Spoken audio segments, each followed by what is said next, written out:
जय भीम दोस्तों। मैं engineer Hardeep Singh Chumber, equality and justice Patiala YouTube channel से मैं आज के वीडियो में आपके साथ बाबा साहब डॉक्टर भीमराव अंबेडकर का एक भाषण साझा कर रहा हूं।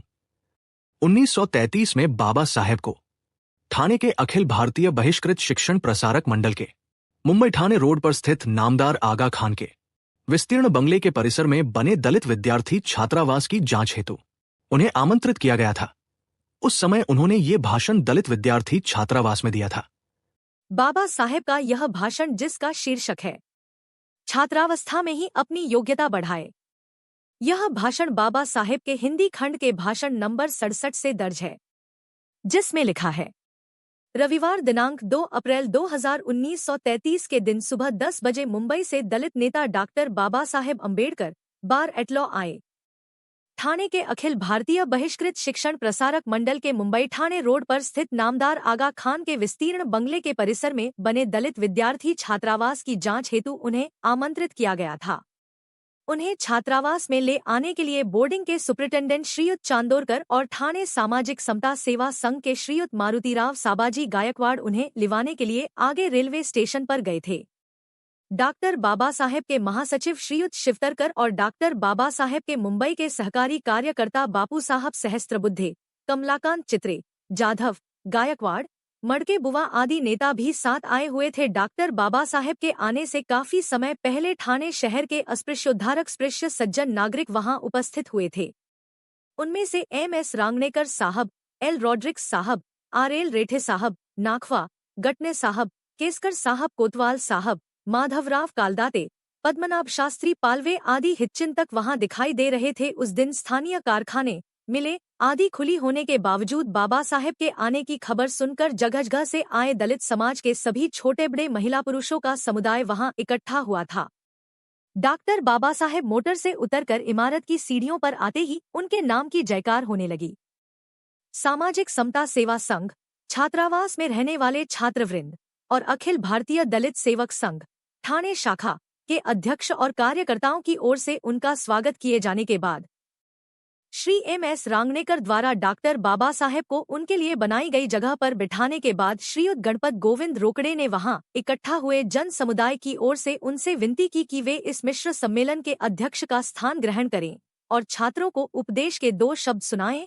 श्रीयुत मारुतिराव साबाजी गायकवाड़ द्वारा उनके प्रस्ताव का अनुमोदन किए जाने के बाद अपने सामने मेज पर रखी सभा के कार्यक्रमों की सूची पर नजर दौड़ाकर वह जब भाषण देने के लिए उठ खड़े हुए तब तालियों की बौछार हुई।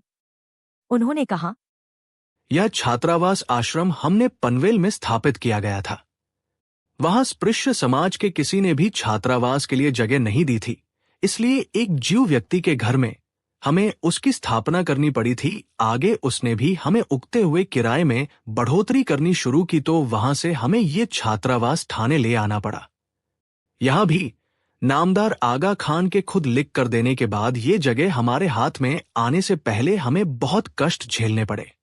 अब जब ये जगह मिल गई है तब ये सवाल फिलहाल हल हुआ समझिए। अपने छात्र बंधुओं से मैं इतना ही कहना चाहता हूं कि नामदार हिज हाइनेस आगा खान का ये बंगला, सरकारी ग्रंट, सुपरिटेंडेंट चांदोरकर तथा उनकी मदद करने वाले अन्य सहकर्मियों की रात दिन की मेहनत आदि सुविधाएं आपको मिली हुई है। हमारे बचपन में हमें इनमें से कुछ भी नहीं मिलता था। इतनी सुविधाएं होने के बावजूद आपने उनका योग्य उपयोग नहीं किया। आप एक आध अंक से ही यदि फेल हो गए तो ध्यान रहे कि ये हार केवल तुम्हारी नहीं होगी, अपितु इस संस्था पर भी आप नालायकी का ठप्पा लगाएंगे। सरकार की तरफ से उपलब्ध की गई मदद हटा ली जाएगी। नए अधिकार, बड़ी नौकरियां अगर हासिल करनी है तो पहले अपने को उनके लायक बनाना होता है। इस तरह अपने को लायक बनाने की प्रक्रिया के दौरान आप जब छात्रावस्था में होते हैं तब किसी और आंदोलन में आपका शरीक होना गलत होगा। यह आपके सामने मैं दूसरा मुद्दा रख रहा हूं और मेरा तीसरा मुद्दा है स्वावलंबन। यहां आपकी आर्थिक मदद के लिए शहर के अमीर लोगों को हम बुलाएंगे, लेकिन महत्वपूर्ण बात यह है कि आप, आपके भाईबंद और आपके जात भाई जब तक इस बात का निश्चय कर जुट नहीं जाते कि जो हो सो हो, हमें तो आगे निकल जाना ही है। रोजमर्रा के जीवन में जब तक इस निश्चय पर आप अमल नहीं करते तब तक आपको अपने उद्देश्यों में सफलता हासिल नहीं होगी। मैं उम्मीद करता हूं कि इन सब बातों पर आप लोग गौर करेंगे और सफलता के मार्ग पर आगे चलकर कामयाबी को हासिल करेंगे। इसी उम्मीद के साथ मैं अपनी बात पूरी करता हूं। धन्यवाद दोस्तों। विशेष जानकारी के लिए YouTube के माध्यम से इक्वालिटी एंड जस्टिस पटियाला से जुड़े रहें, देखते रहें और वीडियो को लाइक, शेयर और सब्सक्राइब जरूर करें। जय भीम, जय भारत, जय संविधान।